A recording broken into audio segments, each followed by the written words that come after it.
বিশ্ব কি আরেকটি বড় যুদ্ধে জড়িয়ে পড়ছে? ইরান, ইসরায়েল এবং আমেরিকার মধ্যে দিন দিন বাড়ছে উত্তেজনা। এই সংঘাতের মূল কারণ কি? পেছনে কূটনৈতিক খেলাটা কেমন? আর এতে আপনার আর আমার জীবনে কি প্রভাব পড়তে পারে? আজ আমরা ইরান, আমেরিকা এবং ইসরায়েলের সংঘাতের গভীর বিশ্লেষণ করব। ইরানের বিরুদ্ধে ইসরায়েল ও আমেরিকার সবচেয়ে বড় অভিযোগ তার পারমাণবিক কর্মসূচি। 2015 সালে যখন বিশ্বের 6টি শক্তিধর রাষ্ট্র ইরানের সঙ্গে একটি চুক্তি করে, তখন অনেকেই ভেবেছিল হয়তো সংকটের সমাধান ঘটল। কিন্তু 2018 সালে ট্রাম্প প্রশাসন চুক্তি বাতিল সেই আশায় জং ধরে দেয়। ইরান ধীরে ধীরে আবার পারমাণবিক কার্যক্রম জোরদার করে। এই পরিস্থিতিকে ইসরায়েল সরাসরি হুমকি হিসাবে দেখে। এই সংঘাত শুধু পারমাণবিক অস্ত্র নিয়ে নয়, এটি একটি আধিপত্যের লড়াই। ইরান চায় মধ্যপ্রাচ্যে তার নেতৃত্ব প্রতিষ্ঠা করতে। সিরিয়া, ইরাক, লেবানন, ইয়েমেনে তাদের প্রক্সি মিলিশিয়া রয়েছে। আর ইসরায়েল চায় এই প্রভাব যেন কখনোই তার দোরগোড়ায় না পৌঁছে। ফলে ইরান ইসরায়েল যুদ্ধ সরাসরি নয়, বরং প্রক্সি গোষ্ঠীর মাধ্যমে হয়ে চলছে অনেক বছর ধরে। এবার আসা যাক আমেরিকার ভূমিকায়।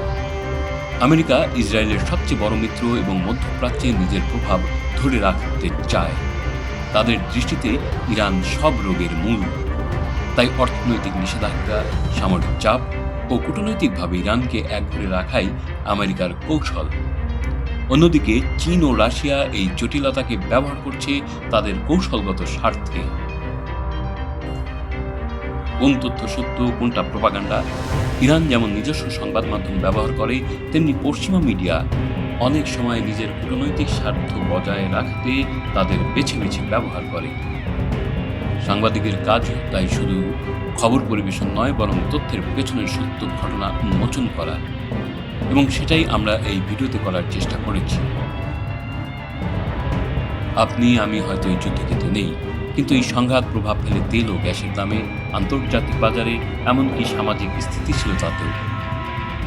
বিশ্বজুড়ে যুদ্ধের ভয়, উদ্বাস্তু সমস্যা, বৈশ্বিক মন্দা সবই এই সংঘাতের পরিণতি হতে পারে। এই সংঘাতের শেষ কোথায়, কে জিতবে, কে হারবে, তা ভবিষ্যতের বিষয়।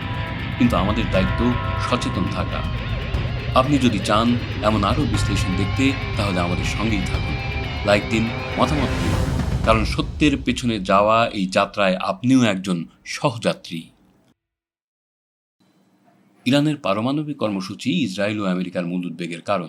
আমেরিকা এবং ইসরায়েল দাবি করে ইরান গোপনে পারমাণবিক অস্ত্র তৈরি করছে, যা পুরো মধ্যপ্রাচ্যে অস্ত্র প্রতিযোগিতা এবং অস্থিতিশীলতা সৃষ্টি করবে।